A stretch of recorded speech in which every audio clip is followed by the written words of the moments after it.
True life in God के दैनिक podcast में आपका स्वागत है, जहां हम अपने समय में ईश्वर की आवाज सुनते हैं। हम उन्हें सचमुच जान पाते हैं और उनके साथ एक और भी निजी रिश्ता बना पाते हैं। एपिसोड 44। तुम मेरे द्वारा सिखाई गई हो। 28 अगस्त 1987। वसुला, आओ मेरे कार्य को फ्रेंच भाषा में अनुवाद करो। मैं तुम्हारी मदद करूंगा। मेरा भोजन स्वतंत्र रूप से दिया जाना चाहिए। मैं अवश्य करूंगी प्रभु। मुझे विश्वास है कि आप मेरी मदद करेंगे। वसुला, मैंने तुम पर ज्ञान और बुद्धि बरसाए हैं। तुम मेरे द्वारा सिखाई गई हो। मैंने अपने भंडार से अपनी रोटी तुम्हें प्रदान की है। मैंने अपने उद्यान से तुम्हें फल दिया। मेरे चेहरे को प्रकट करते हुए इस संसार को प्रबुद्ध करने के लिए मेरे कार्यों को मैंने तुम्हें उड़ेल दिया है। आओ, यह ना भूल जाओ कि मैंने तुम्हें क्यों चुना। पुत्री, मेरी दी हुई बातों से तुम आत्मसंतोष कर लो। दूसरों को भी संपोषित करने हेतु जीवन वृक्ष से तुम्हें मैंने प्रचुर मात्रा में प्रदान किया है। मुझ पर झुक जाओ, मेरा आधार ले लो। तुम्हारे पास जो कुछ है तुम वह सब मुझे दे दोगी। जो कुछ मेरा है वह आपका है। मैं केवल अपने लिए कुछ भी नहीं रखना चाहती। वह सब कुछ जो तुम्हारे पास है वास्तव में मेरा ही है, परंतु मैंने तुम्हें चुनने के लिए छूट दे दी है। किसे चुनने के लिए प्रभु? भला और बुरा के बीच चुनने के लिए। मैंने चुनने की यह स्वतंत्रता हर एक व्यक्ति को दी है। तब अगर सिर्फ यही मेरे पास है तो मैं आपके साथ रहना ही पसंद करूंगी। तो फिर अपने बंधन से मुझे तुम्हें बांध लेने दो। मुझे तुम्हें वहां ले जाने दो जहां सबसे अधिक मेरी खोज होती है। हे पिता, मैं आपको प्यार करती हूँ। आपकी इच्छा पूरी हो। पुत्री, मुझे प्यार करो।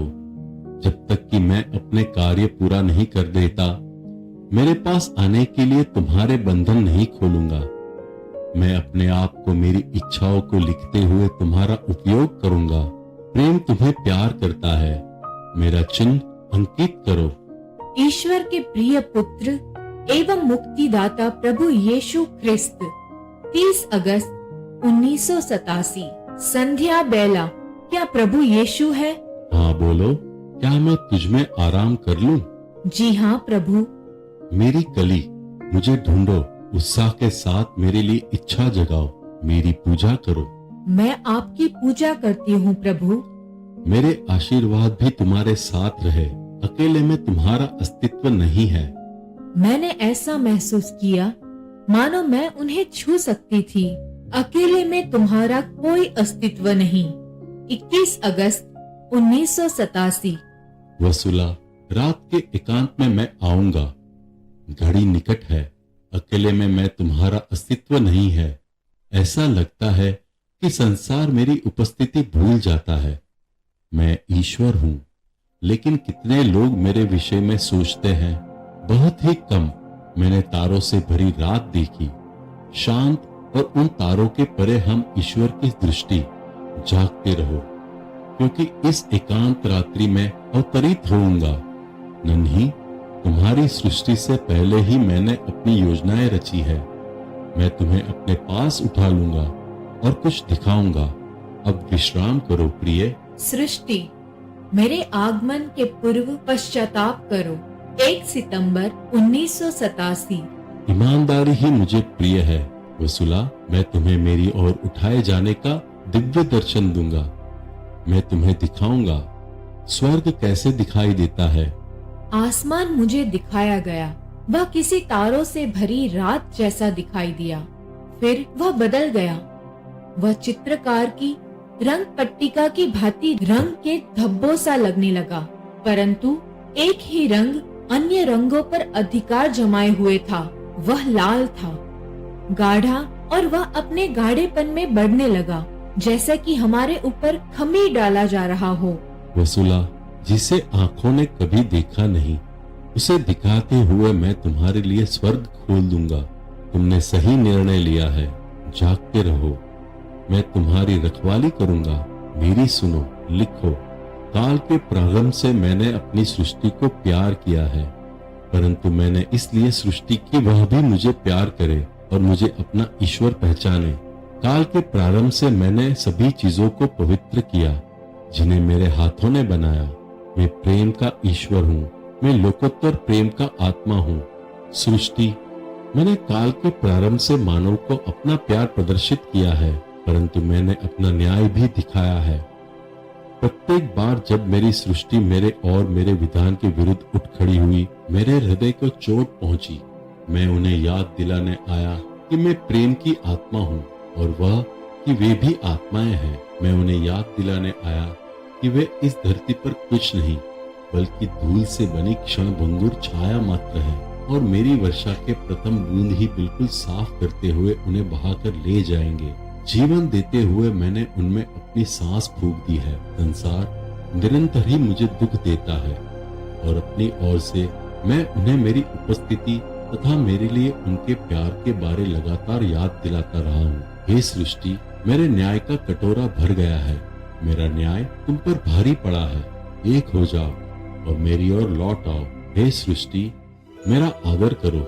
जब ऐसा करोगी तो मैं भी अपना न्याय उठा लूंगा। आने वाली विपत्ति के कारण मेरे समस्त देवदूतों को कंपाते हुए मेरे कुदन गूंजते हैं और समस्त आसमान को कंपा देते हैं। मैं न्याय का ईश्वर हूँ और मेरी आंखें अधर्म, नास्तिकता, पाखंड देखकर थक गई है। मेरी सृष्टि अपनी अधोगति में सदोग की प्रकृति बन गई है।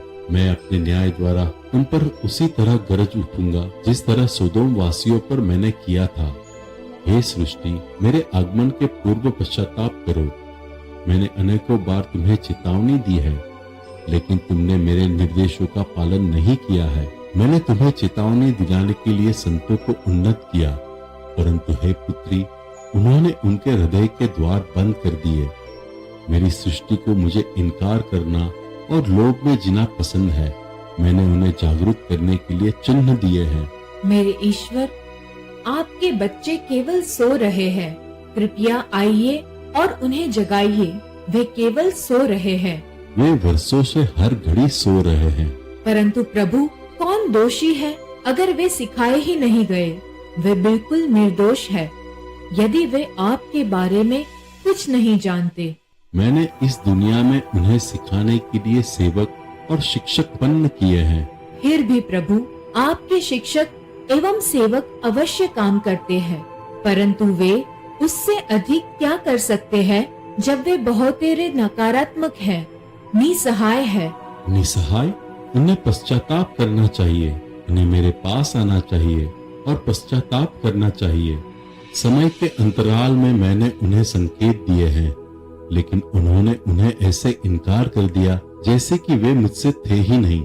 मैंने उन्हें चेतावनी दी है, परंतु उन्होंने मेरे वचन पर संदेह किया। मुझे दुख देते हुए उन्होंने मेरी समस्त आशीषों का तिरस्कार किया है।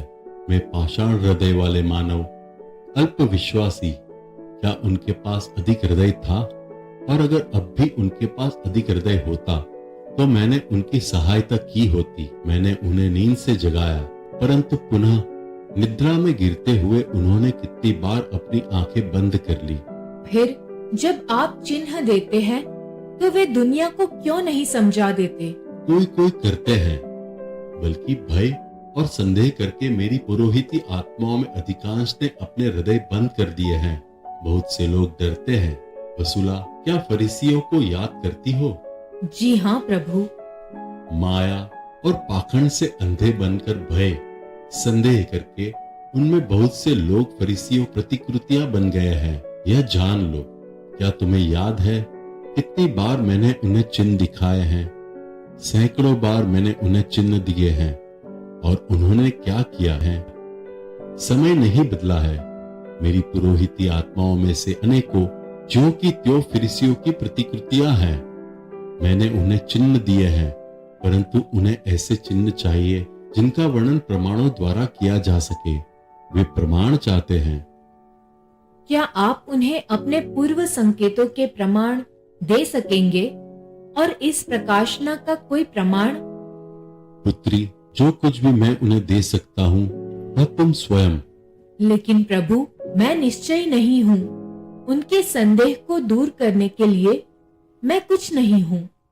वे सीधे मेरे चेहरे पर हंसेंगे। मैंने तुम्हें आशीर्वाद दिया है। परंतु हे प्रभु, मुझे पता है कि आप ही है और कुछ और लोग भी, परंतु बहुत लोग अपमानित करेंगे क्योंकि यह आपसे आता है। इसका कोई ठोस सबूत नहीं है। मैं कुछ भी नहीं हूँ, इसे आप जानते ही है। पुत्री, मुझे सब कुछ होने दो, कुछ भी न रहूं, मुझे और सब कुछ बनने दो। जितना नगण्य तुम होगी उससे अधिक मैं हूँ।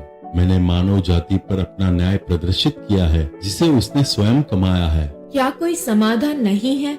मेरा मतलब है कि जो कुछ भी होता है किसी न किसी तरह से आपकी इच्छानुसार ही होता है और इसीलिए आपका न्याय वापस उठा लिया जा सकता है।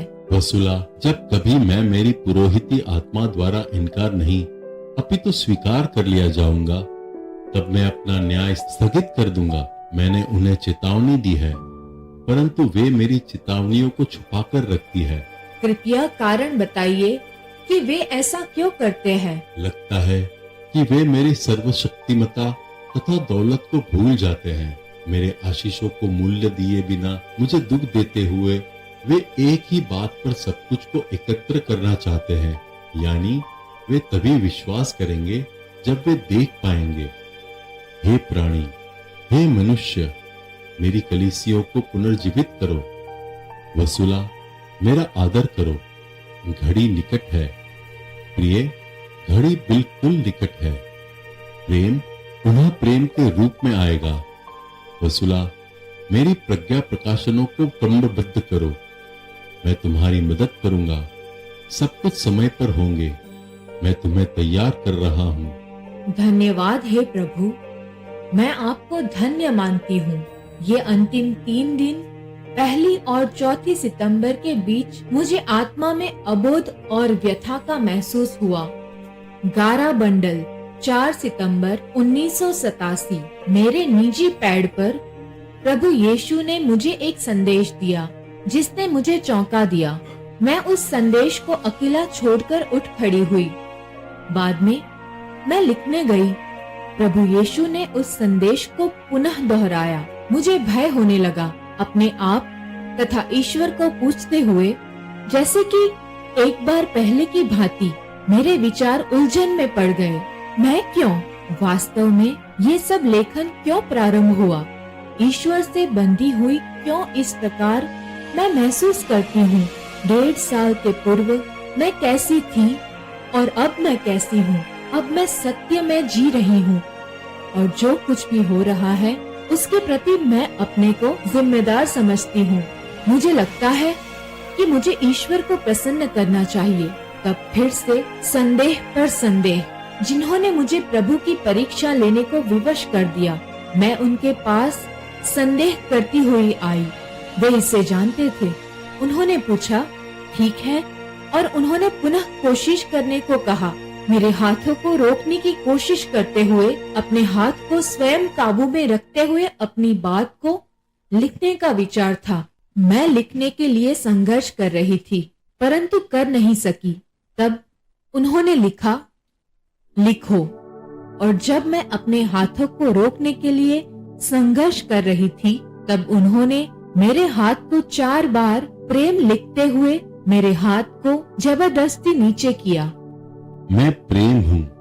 मैं तुम्हें याद दिलाऊंगा कि मैंने तुम्हारे कंधों पर शांति और प्रेम के मेरे क्रूस को रख दिया है। ऊपर ऊपर, उठाओ उठाओ। बेटी, क्या तुम्हें पता है क्यों मैंने तुम्हें ऊपर उठाया है? मेरी कलीसिया को संगठित करने के लिए मैंने तुम्हें ऊपर उठाया है। बलिवेदी, क्या मैंने नहीं कहा कि ज्ञानियों से नहीं अपितु दुध मुहे बच्चे के मुंह से तुम सत्य सुनोगी? मैंने कहा है कि विद्वान बारंबार सुनेंगे परंतु समझेंगे नहीं। वे बार बार देखेंगे पर देख नहीं पाएंगे क्योंकि उनके हृदय कठोर हो गए हैं। उन्होंने अपनी आंखें और कान बंद कर लिए हैं। वसुला, मैंने तुम्हें विवेक से निर्देश देते हुए मृतकों में से जिलाया है। भयभीत न हो और आगे बढ़ो। प्रभु यीशु ने उन्हें देखते हुए मुझे मेरा दर्शन कराया। मुझे अनिश्चित सा महसूस हुआ। उन्होंने मेरे हाथ जकड़ लिए और पीछे की ओर चलते हुए मुझे खींचते हुए आगे बढ़ रहे थे। पुत्री, मैं तुम्हें कितना प्यार करता हूँ। मेरे फूल, जो कुछ तुम महसूस करती हो वो मुझसे आता है। आगे बढ़ो। मैंने अनुभव किया जैसे कि पहला कदम ले रही हूँ और मैं भाव विहल थी। वसुला, डरपोक बनकर तुम मुझे मुग्ध कर देती हो। पुत्री, शब्द को लिख डालो। गारा बंडल। वसुला, जब मैंने तुम्हें नींद में हिलाया तो सिर्फ तुम्हें जगाने के लिए नहीं था, यह इसलिए भी कि मैं तुम्हें उपयोग कर सकूं। प्रिय, तुम्हें पवित्र करना मात्र तुम्हें शुद्ध करना नहीं था, यह इसलिए था कि तुम मेरी उपस्थिति पहचानो और मेरी उपस्थिति में रहो। मेरे संदेशों एवं इच्छाओं को लिखते हुए तुम्हें उपयोग करना कोई सामान्य नहीं था। यह इसलिए था कि मैं गारा बंडल के मेरे नन्हे बच्चों के लिए अपनी आशीष लिख पाऊं। मैं अपने संदेश को महिमान्वित करने आता हूँ। बलिवेदी, इस ज्योति पुंज को प्रदीप्त बनाए रखो। मैं अपनी शक्ति से अपनी कलीसियों को बचा लूंगा। मुझे प्यार करो, गिर न जाओ, मुझ पर झुक जाओ और विश्राम करो। मैं तुम्हें आगे बढ़ने में तुम्हारी मदद करूंगा। घड़ी निकट है, तुम मेरे संग प्रार्थना करो। हे पिता, अपनी बाहों में मुझे बचा लीजिए। अपने निकट मुझे विश्राम करने दीजिए। मुझे पवित्र कीजिए हे पिता। जब आप मुझे स्वीकार करेंगे, मेरे पाप क्षमा कर दीजिए, जैसे कि मैं दूसरों को क्षमा करती हूँ। मैं आपको धन्य कहती हूँ। आमीन। आपने अभी अभी true life in God podcast सुना है। कल हम फिर एक नए एपिसोड के साथ आपसे मिलने के लिए उत्सुक हैं।